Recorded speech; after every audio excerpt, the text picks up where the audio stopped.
Olá, eu sou a Jacira. Você sabe que a gente já está nesse curso, né, sobre hiperconectados, aqui no Mesa Preparada, da Rádio Transmundial.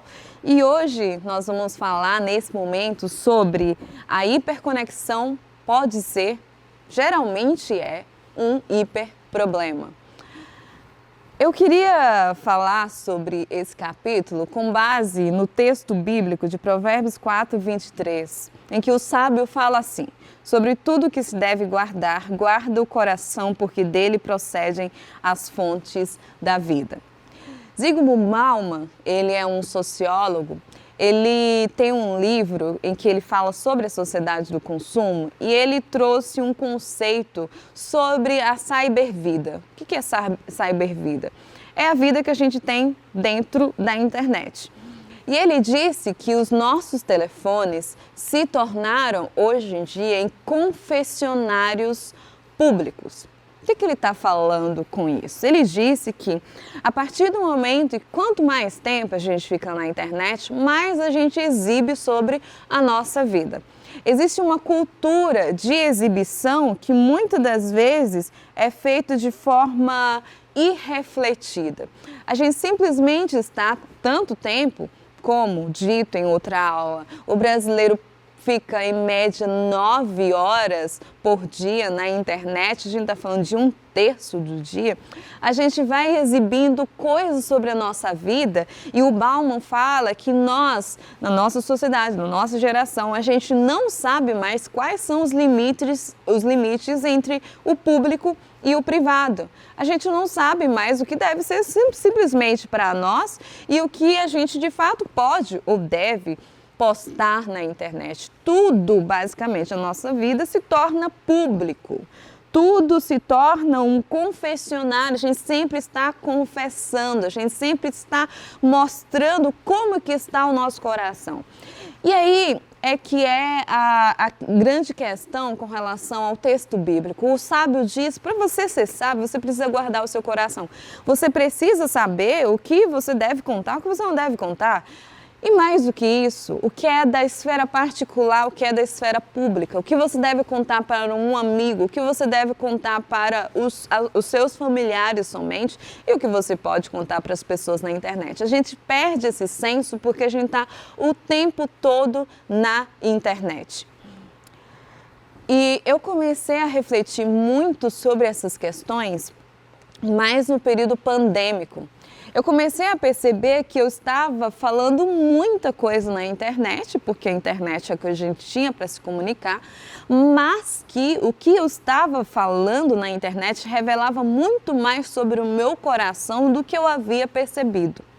E um texto de um amigo meu, chamado Cacau Marques, me alertou muito para a pergunta que é: por que você posta o que você posta? Por que eu postava o que eu estava postando?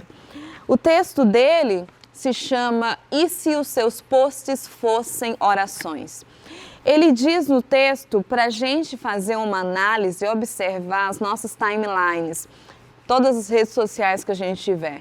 E a gente observar quais foram as emoções que nos tomaram no momento que a gente postou o que postou, que a gente colocou aquela foto, que a gente escreveu aquele texto. E aí ele diz que, como a internet é uma câmera de eco, muitas das vezes o que a gente faz é muito mais para gerar algo nos nossos seguidores do que algo de fato legítimo, que a gente de fato que de fato perturba a gente. Mas tem uma coisa que mexeu muito comigo e mexe muito comigo quando eu leio esse texto do Cacau Marques. Ele diz que os nossos posts estão tomando o lugar de nossas orações e nossos seguidores tomando o lugar de Deus. Deixamos o quarto em que o Pai vem em secreto e vamos para as esquinas orar em pé. Ou melhor, levamos os olhares das esquinas para dentro dos nossos quartos, onde se ora de si para si. Já recebemos a recompensa em forma de likes, compartilhamentos, aumento no número de seguidores e de relevância. e não era exatamente por isso que estávamos clamando? Isso me toca muito, porque eu comecei a perceber que muitas das minhas indignações, embora fossem legítimas, coisas que eu colocava na internet, eu nunca havia falado isso com Deus. É irônico que primeiro eu queira falar com as pessoas sobre questões que são legítimas, ao invés de primeiramente levar isso a Deus em oração. Então, quando ele fala que os nossos seguidores estão tomando o lugar de Deus, isso é verídico. Nós vivemos para os nossos seguidores, nós nos transformamos reféns de nossos seguidores. E eu percebi isso também. Eu tenho um número considerável de seguidores nas redes sociais e, de repente, quando eu postava algo que a pessoa não gosta, né? Isso até hoje acontece, a pessoa manda lá uma mensagem deixando de seguir.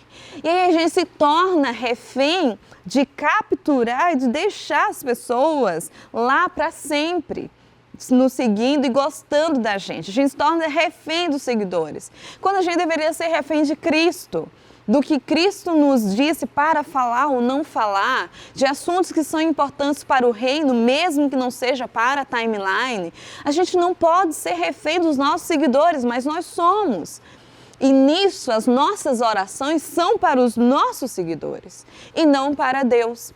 A gente quer sempre alimentar uma ira coletiva. A gente quer alimentar uma alegria por coisas que ocorreu na nossa vida, mas que a gente não agradece a Deus primeiramente. Tudo a gente corre primeiramente para o telefone. Por isso que o Baum está correto, sim. Os celulares se transformaram, as redes sociais se transformaram em nossos confessionários. Você não confessa o seu pecado mais para o seu pastor, para o seu líder. Você não confessa mais, você não chega para o seu líder para falar coisas boas que aconteceram. A primeira coisa que a gente faz é colocar para um monte de gente. Sem a gente filtrar, sem a gente saber quem são essas pessoas. Essa cultura de exibição, ele deteriora a nossa alma e o nosso coração, porque a gente vai se tornando pessoas extremamente superficiais. A gente se torna pessoas reféns do outro, do comentário do outro, do que o outro tem a dizer, do like ou do dislike, do compartilhamento ou não. A gente começa a ver o nosso valor pelos números que estão nas nossas redes sociais. E a gente não tem relacionamentos de fato que sejam sustentáveis verdadeiramente, porque é tudo na relação da troca, nessa cultura de superficialidade. Agora veja, vamos voltar para o texto bíblico, Provérbios 4, 23. O sábio nos diz que a gente deveria guardar o nosso coração. E na cultura judaica, quando se fala de coração, não é exatamente igual à nossa cultura ocidental de hoje, que coração é visto como um aspecto mais romântico.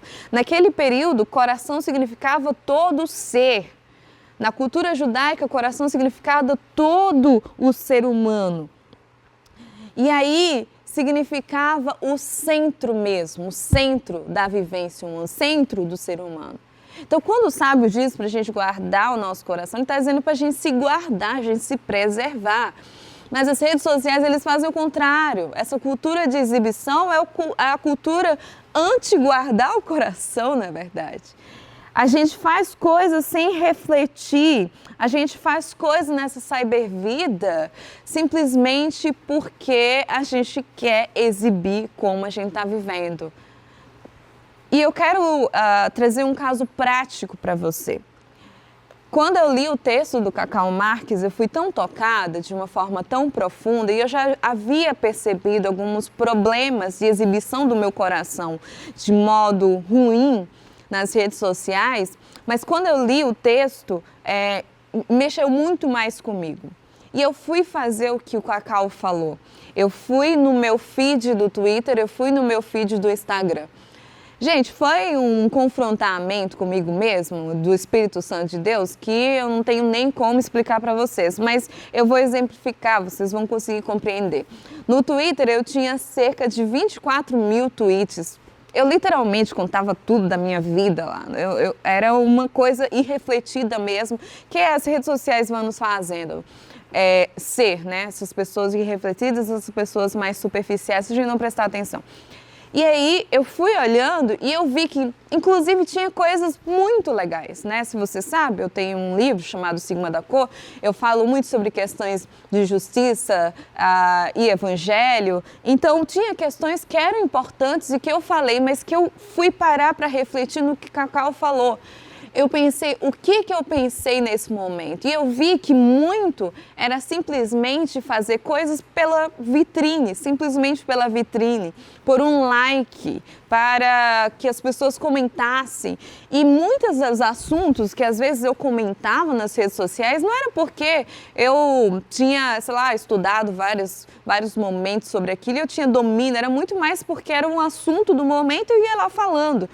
E aí eu comecei a perceber o como eu estava sendo engolida por essa cultura simplesmente da exibição e da superficialidade. Bom, eu resolvi fazer algo a respeito. Eu excluí mais de 20 mil tweets, assim, 19 mil tweets. Hoje em dia eu tenho 1000 e poucos tweets e eu fui excluindo à mão mesmo, um por um. Isso levou uma semana, 2 semanas, muito tempo. Mas que foi uma reflexão muito importante que eu fiz, porque aí eu vi a forma como o meu telefone tinha se transformado no meu confessionário. Tinha coisas ali que eu tinha escrito que era para eu ter conversado com um amigo, no particular. Tinha coisas que era para conversar com um grupo de amigos. Tinha coisas que era só com a família. Tinha coisas que eu estava literalmente derramando o meu coração e que eu deveria primeiramente ter falado com Deus, mas que eu estava simplesmente sendo refém da cultura cibernética que me recompensava com curtidas e compartilhamentos. Eu estou abrindo meu coração aqui, não é uma coisa agradável de ser falado, mas que foi muito importante. E é por isso, inclusive, que acaba nascendo o livro, né? Eu comecei a perceber como o fato de que eu estava muito hiperconectada, havia partes de mim, do meu coração, coisas que o Senhor havia me dito que estavam sendo deformados porque eu estava sendo engolida por essa cultura da superficialidade. Como a gente falou na aula anterior, a conexão, o desejo por conexão é legítimo, é para qual Deus nos chamou. Mas a grande questão é que as redes sociais se tornam uma grande vitrine. Uma vitrine onde muitas das vezes a gente se torna extremamente supérfluos para se adequar a essa cultura de exibição. A gente precisa guardar o nosso coração.